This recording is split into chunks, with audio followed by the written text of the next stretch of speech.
Good afternoon, everybody, and welcome back to the show. And today we are joined by a very, very special guest indeed. You guys may know her best as Alice from A Nightmare on Elm Street 4, The Dream Master, as well as A Nightmare on Elm Street 5, The Dream Child. We are joined by Lisa Wilcox. Lisa, how are you today? I'm excellent. How are you hanging today? I am doing fantastic. It is such a privilege and an honor to have you on the show today. Oh, Um, thank you. You are the very, very first guest we have from the Nightmare on Elm Street franchise, so it's really exciting. Oh, cool. Fabulous. Fabulous. Ah, Um, so obviously we'll get into a Nightmare on Elm Street and your career a little bit later, but first I think for the audience and the guests, it'll be really interesting to get to know your start and your early life in acting. oh, wow. Well, I two things happened actually. One, I'm from Missouri, Midwest, and um I did a play. You know the TV series MASH? Yes. Okay, so there's actually a play, MASH. Oh, So really? Oh, wow. yeah, so I was in ninth grade, so I first year of high school, and I got a small role in this play. And Ms. Randazzle was the name of the character actually, and I was like comic relief. Had two scenes, and they took place on the proscenium in front of the curtain, right? So it was in the front. So my role is I'm a secretary, sexy secretary, and the scene is about I go sit on my boss's desk, with my steno pad and all that stuff. So anyway, so it's about sold out, 400 people in the auditorium, and I go out to do my scene in front of the curtain, and I'm strutting along, and one of the footlights, if you know what those are, there's lights that are built into the stage, and they're down. They weren't utilizing them, but one of them was not locked. So, and this is where I have to walk across. Okay. So my foot goes down. I'm literally center stage, and I have these high-heeled strappy sandals, which is now like dangling off my ankle, and my pen and my steno pad go flying and all this. So so the guy who's playing my boss, we start to improv. And the thing is, the audience is laughing. They think this is part of the scene. It is not part of the scene. So anyway, and he's like, "So you had a little too much to drink, Ms. Randazzle," and all of this. I mean, we're going back. So finally, backstage, they realized something was amiss. And again, on center stage, so the guy who was playing Hawkeye opens the curtain, sees I'm down on the ground. Oh, sorry, my phone is saying low battery. And then and so he helps me untangle me from anyway, and we proceed to do the scene. So of course at that point the audience realized it was not part of the scene, but nonetheless, that was my first experience in acting. Oh Yeah. my gosh. Yeah, so shortly after that, my dad was offered a great job in Orange County, in California, and so we all moved out there, and I actually wanted to go into the medical field. That was my thing. Oh, wow. And but anyway, so a new friend I had met said, "Oh, I'm doing this audition down at in Newport Beach at Buddy Upson's Actors Theater. Do you want to come with me?" And I'm like, "Oh, okay, sure." So I'm just sitting in the audience theater watching the auditions happen, and this lady kept tapping my shoulder. Turned out she was the producer of this play, and she's like, "You're auditioning, right?" And I'm like, "Oh, no, no, no, no, no, no, no." Anyway, she was very persistent. So finally I auditioned, and I got the lead role in Lanford Wilson's Hot L Baltimore. And that was it. I was bitten by the bug, and I did play after play. And this again, I'm in high school. I don't know how I did high school and got good grades, and at night rehearsals doing all these plays that I did. And then I went to UCLA theater arts major, Wow. got my degree in that, and that's the story. And then I'd Wow. say about a month after I graduated, I got a job. I got a General Hospital, a recurring Wow. role on a soap opera. Yeah. That's incredible. So for you, obviously, a lot of the viewers and myself will obviously know you best for a lot of your film work. So how it's very interesting to know a lot of your early career was a lot of stage and theatre work. So do you feel more at home on theatre or behind a camera, or do you not mind? I really love theater. I love theater. It's just such a roller coaster because anything can happen. It's live. And plus you get all those that rehearsing and really, working with your character and the other actors. And Mhm. I say I still prefer, I love theater. I also love sitcoms though, because sitcoms work very much Mm, like a play because you rehearse, then then you do a performance, you're still on book on your script and stuff. And the network comes down and the writers, producers, they see what you've done. And then they tweak jokes and this and that. But you get to rehearse this all week long. And then Friday is audience night and you do two different audiences. I love that. And you get that, the laughter, live laughter from yeah. the audience. And it's just such a visceral experience. Yeah. That, I mean, working on a sitcom, that must be an amazing start for people going into acting, because of the you're kind of getting that natural uh reaction from the audience, but as well as having to memorize so many different lines. So that must be a very good opportunity for people sort of making their way into the industry. It's a great training ground. It's just, it really is a really good training ground, Mm, and allows you the opportunity to really explore your character too. yeah. You have more time. Film is so fast. You book it and then you start the next day or something. You know what I mean? And it's kind of, and you got to be off the book, and it's yeah. So, and I think soap operas too actually are really good training ground for camera work. Soap operas move very, very fast. You get like one take and then next and the next scene and the next scene. And it's a really good training ground to learn camera work and to be on your toes and have your lines down perfect. Yeah. Amazing. So sort of maybe whether it was growing up or maybe at the start of your career, were you a fan of horror? Am I a fan? Yes. Oh, yes. I have been since I was little. Oh, yeah. That it was always on Saturdays was the day when Hmm. cartoons played, right? All morning. And then Yeah. the Monkeys show was on. And then all afternoon would be black and white horror films and Twilight Zone and all that good stuff, right? So I just loved horror, and I've always been fascinated with the paranormal and ghosts, and I was always checking books out on those subject matters.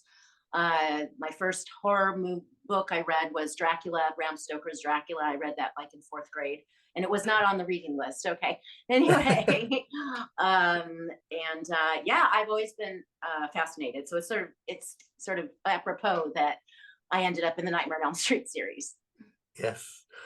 So as we sort of move on to with A Nightmare on Elm Street, obviously you played one of the lead roles in A Nightmare on Elm Street 4, The Dream Master, as well as number 5, The Dream Child. Did you watch any of the first three to get a understanding or a tone of what the franchise was about? Oh, I had already seen all three of them. I had already seen them in the theater because I'm a horror fan. Mm, So yeah, I was like so excited to get this audition. I mean, which was quite a process actually, because back then, so it's the 80s, and I have virgin platinum blonde hair, and wore all the 80s makeup. So my headshot, I look like a cheerleader or something like that, right?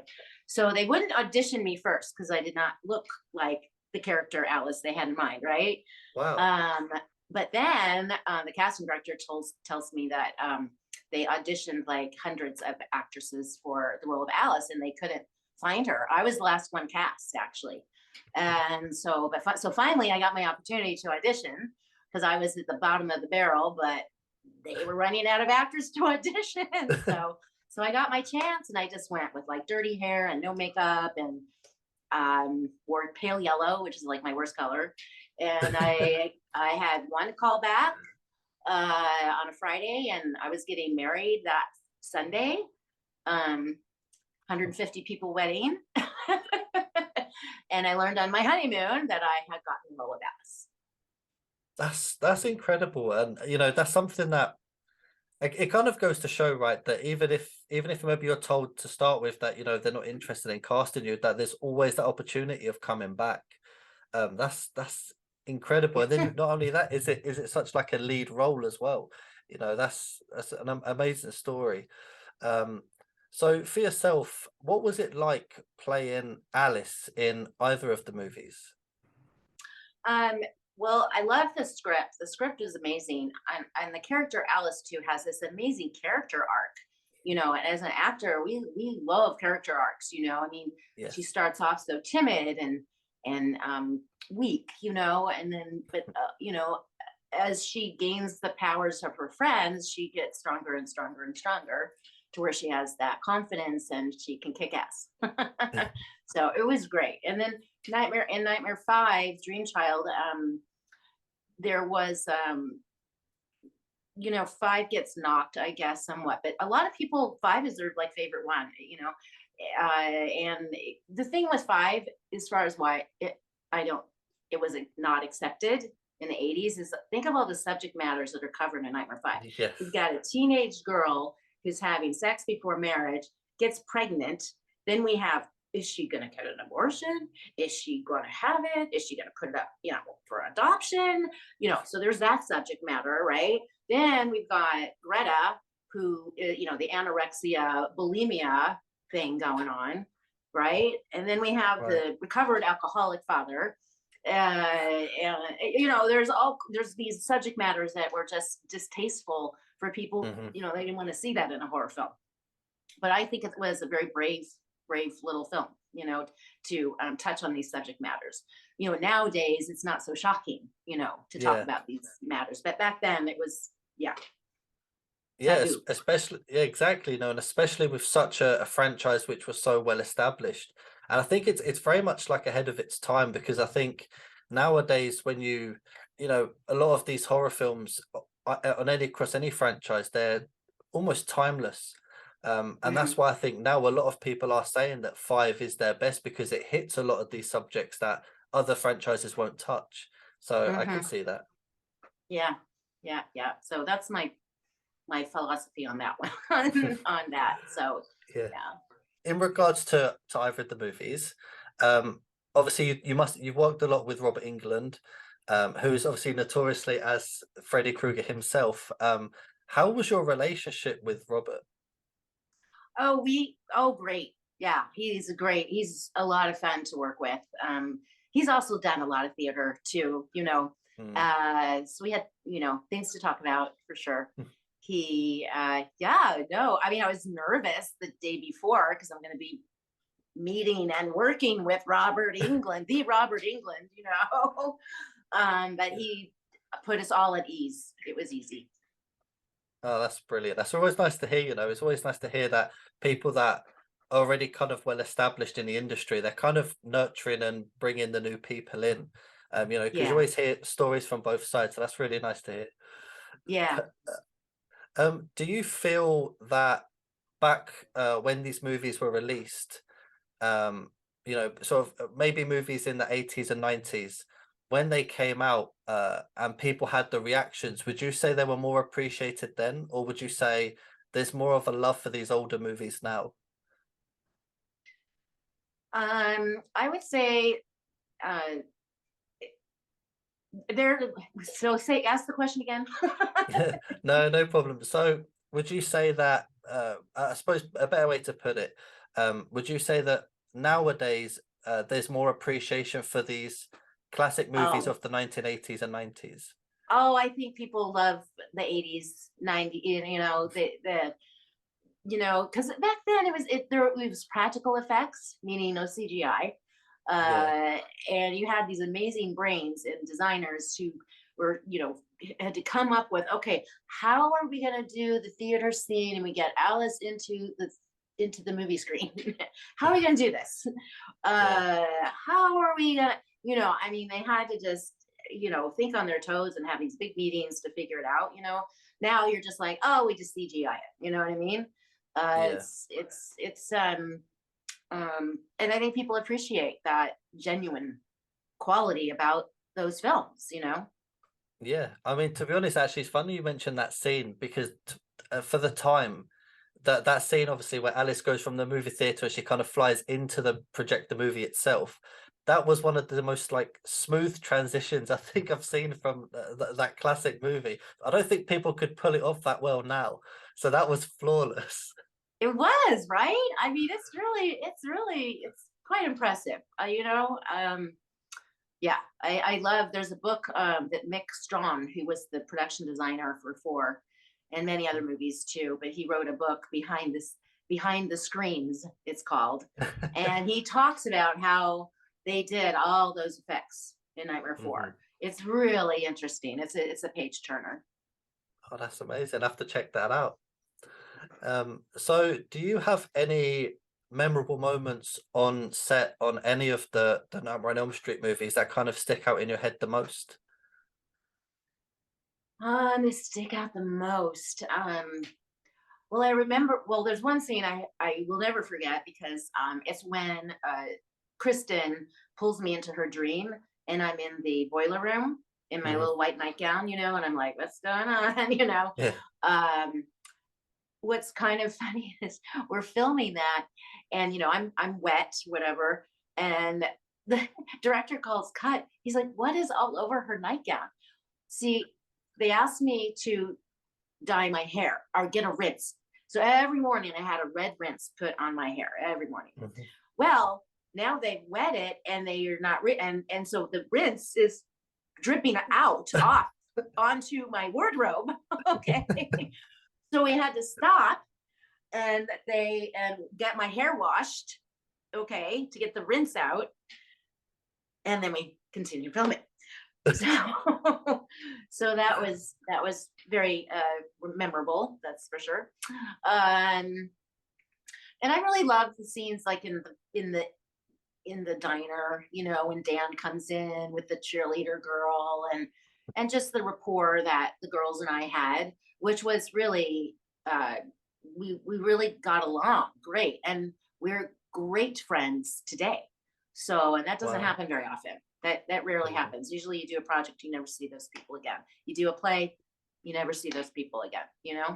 So yeah, I liked I don't know. I feel like I just did the movie like last weekend, last month, so many just cool scenes. I love the introduction of Alice when Kristen were out sitting outside the school and talking about remembering the rhyme, and um, you know, just those little intimate scenes I love. Yeah. No, that's amazing. And obviously, as you said, with sort of with getting to mix with cast and to kind of stay friends with them, because you're such a big part of a big franchise, having a lot of these fan experiences and conventions that also must help when you get to kind of meet your co-stars again. What are those moments like for you? Oh, we have the greatest time. We're one big party. We're just one big party. We have a great time, and Robert and we all hang out at the bar, and fans are there. We talk chat with them, and we have you know I feel so blessed in a way. I have these great friendships that I have had over the 35 years. Mhm. Yeah, we genuinely care about each other. Yeah, that's amazing, and it's always nice to know as well. I mean, from a fan's perspective, every time these conventions run, whether it's a horror specific or just a general convention, um, you know, the cast from A Nightmare on Elm Street are always so heavily requested and desired by people because people love to just continuously get to spend time with you guys and to meet you. So, it must be nice sort of to kind of feel wanted. Yes, yeah. Oh, the whole experience with bands. I mean, that's how. I mean, you feel so appreciated, and you're like, the role of Alice. I mean, inspired people and got them through a hard time in life, and I mean, that just feels what a I just a blessing. I mean, Yeah, it really feels great to think that your work as an artist, has changed people's lives. You know, so yeah. it's great. Yeah. So when you got the role for part four, was there kind of any talks beforehand about you returning in part five, or was that kind of just happened out the blue? It happened out of the blue. Yeah. I think due to the really phenomenal success of Nightmare 4, Mm, because it made the one that made the most at the box office, and it was, wow. I mean, it was very, very well reviewed, and people just loved the film. So, and obviously Alice didn't get killed, so I got to come back. Yeah, I think Alice was one of the last real survivors of that movie, if I'm not mistaken. I mean, I think almost everyone who's sort of within a social group passed away, so it's crazy. Yeah. Um, I know shortly after that you were also in a movie called Watchers Reborn with Mark Hamill. So as playing Dr. Grace Hudson. So what was it like working on that movie? Oh gosh, I was so nervous the day before filming. I'm like, oh my, I'm a huge Star Wars fan. I'm like, oh, I'm gonna work with Luke Skywalker. I'm working with Luke. Oh, okay. Be cool, Lisa. Be cool. Anyway, so first day working together, lovely sweetheart of a guy. We got along famously. Um, we just had we had a great time on that film. Interesting enough, when I was doing Nightmare 4, Howard Berger, a very famous makeup artist, um, art special effects and all makeup artist, he recommend the book Watchers by Dean Koontz. And because he was asking me like kind of what kind of things I like to read and stuff. So I was actually reading Watchers, the book, while on the set of Nightmare 4. And then years later, I'm doing the movie Watchers. It was their fourth one. Four seems to be my Mhm, lucky number. But it was the one closest related to the book, So mhm, that was kind of ironic, you know what I mean? yeah. But yeah, Mark was great. In fact, when we finished filming, he had me and my husband and my two small children over to his house. We went Oh swimming, wow. and then we were hanging out on the patio with he and his wife. And my youngest son, he was about 3 years old.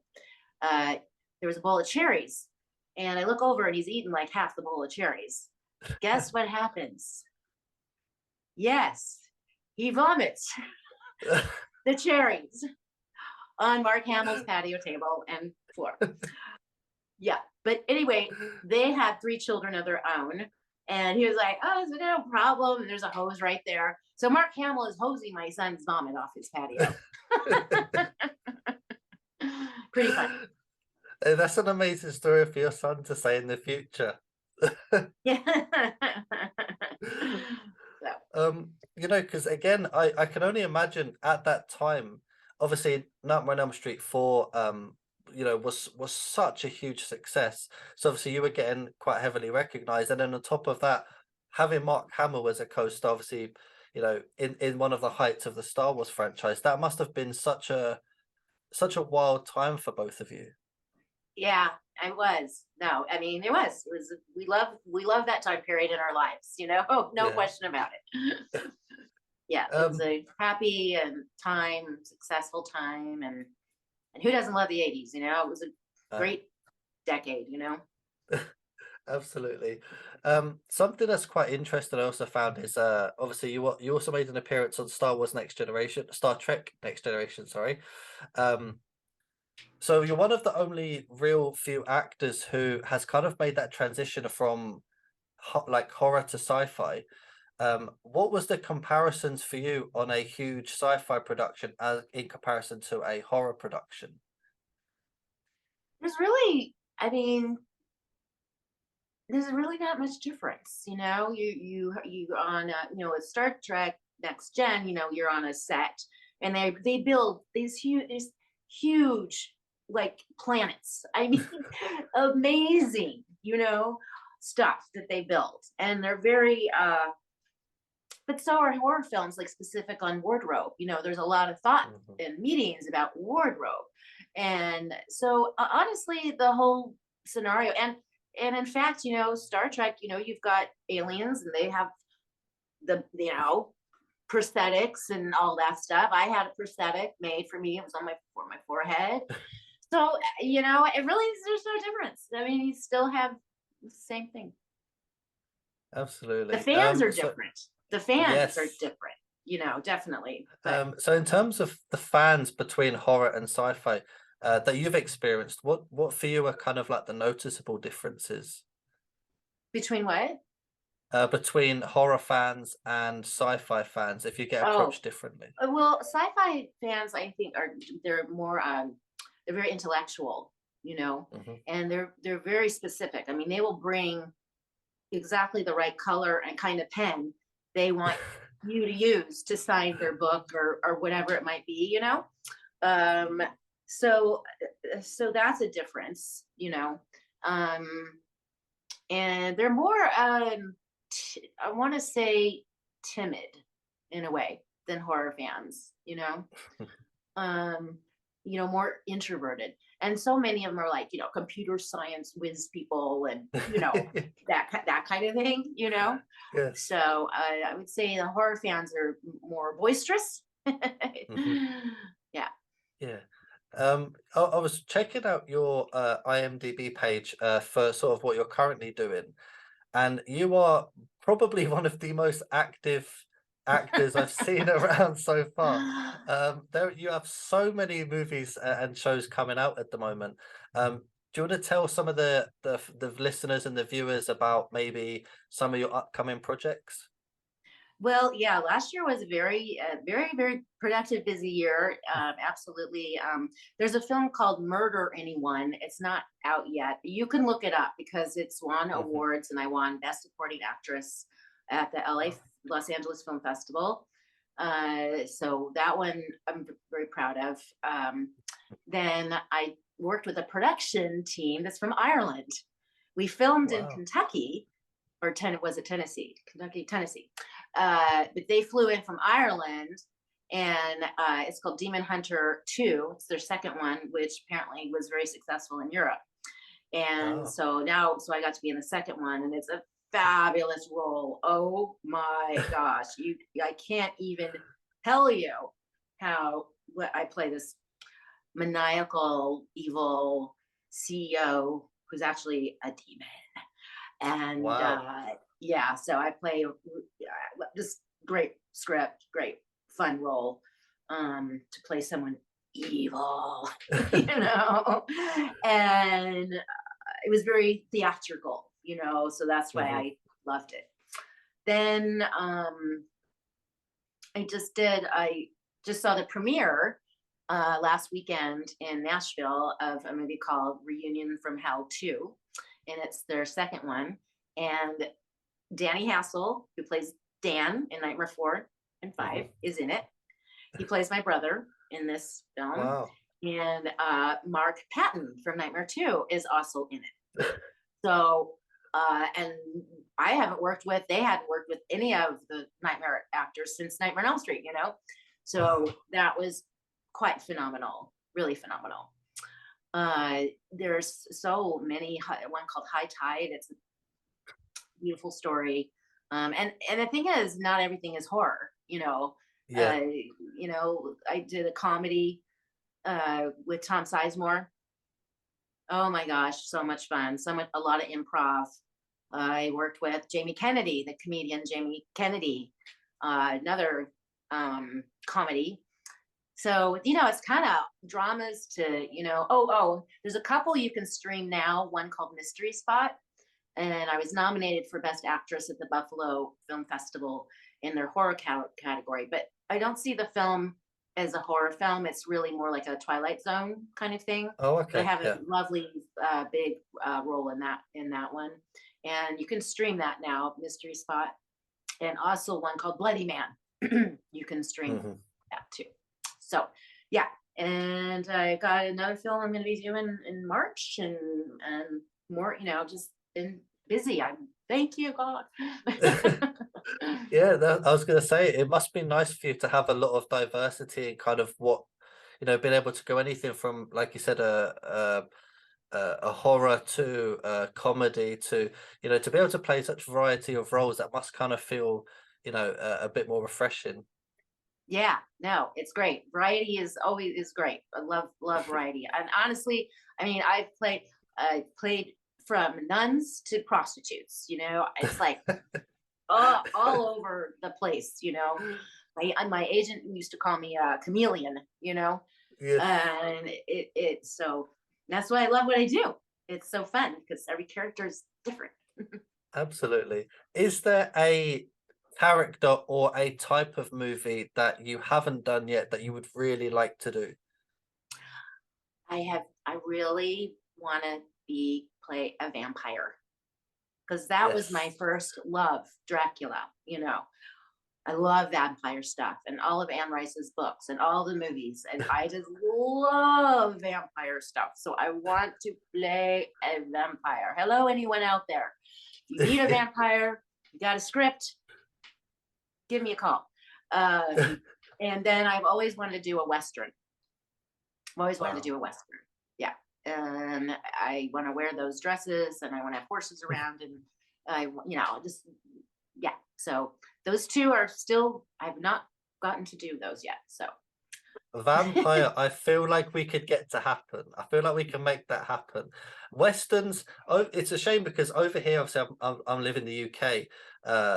Westerns aren't really as big as I feel like they should be over here. So we don't really get to see a lot of Westerns. But every actor I've spoken to, and obviously the majority of them are horror, um, every single one says they want to do a Western. So I'm like, I'm really interested to now start seeing how Western about a movies. how about a Western horror film? Okay, wouldn't that be fun? There has to be one out there somewhere, I would surely. think so. Well, we need more of those. Yes, a Western horror movie. That's we got it here first.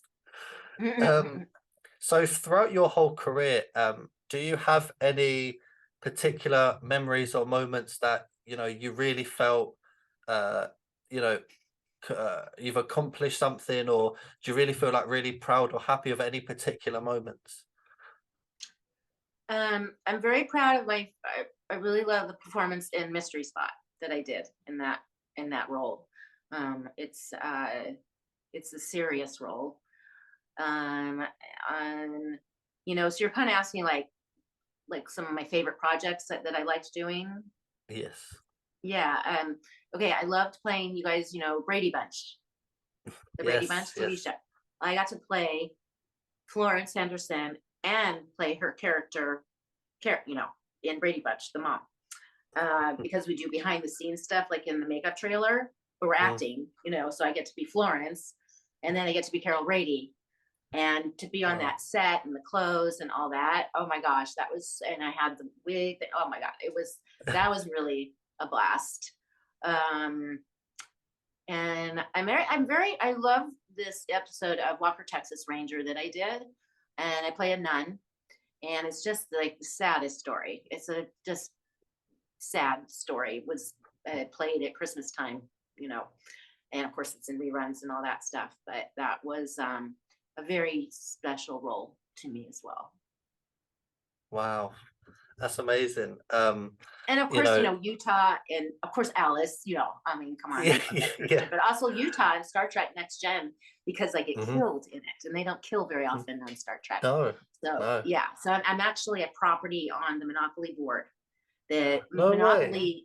Monopoly for a period of time was doing themed Monopoly boards based on certain Hmm. TV shows. So they did a Star Trek one. So yeah, I'm a property on the board. My character. I'm You known as must the have assassin. you must have a copy of that, surely. I do.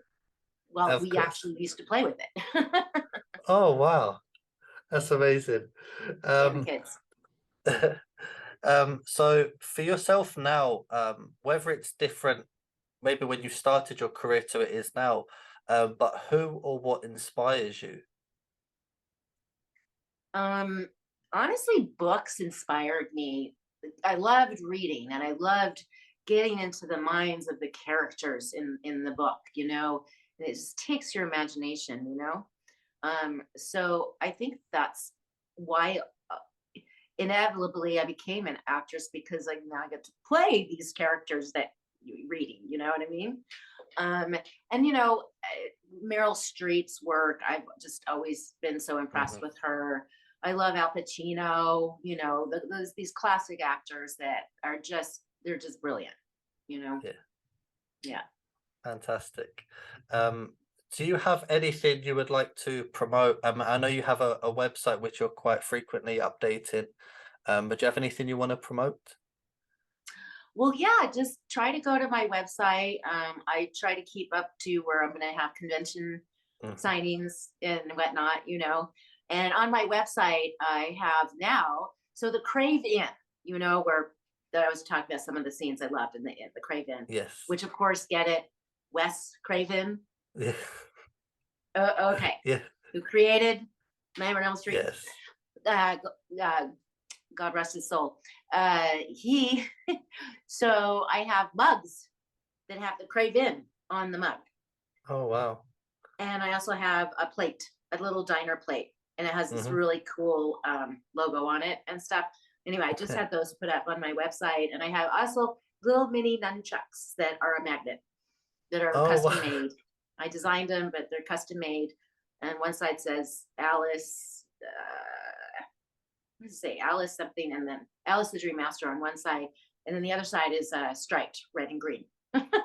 Oh, that's But amazing. they're actually refrigerator magnet. It comes with an extra magnet, so you can wear it like a pin. So anyway, check out my merch, right?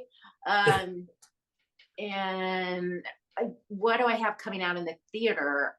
The Irish movie isn't going to come out until October this year, Hmm. but it will be playing at the big Irish Film Festival, and Hmm. that happens every October. So I will be out for that for sure. And then yeah, check out Bloody Man, check out Mystery Spot. The rest of the stuff just isn't out yet. You know, Yeah. they're editing as we speak. Absolutely. So what we'll do is at the top of our description, we'll add a link to your website so people could go check out your website. It's actually really amazing. You're very frequently updating the conventions because I have to go through every convention usually, but obviously you do it, so that's perfect. Um, but we'll also link A your convention map. Instagram. That's it, convention app. Yeah. We'll make sure we'll also link your Instagram. Do you have a Facebook page too? I do have Facebook. I don't use it that often. Hmm. But yes, I have Facebook. It's just Lisa Wilcox. Um, and then Instagram is the Lisa Wilcox. But I lost Perfect. my blue thing on Instagram because someone Oh hacked no. my fan page on Facebook, and Facebook owns Instagram. So I lost my Oh little blue no. thing. I know. Really a drag. So it's, but anyway, it's the Lisa Wilcox. So Perfect. I'll make sure I'll link all of that in the description as well. And obviously, once we'll keep an eye out on all your movies and projects coming out. So every time they kind of there's any updates, we'll make sure we help sort of promote and push to get people to go and watch them.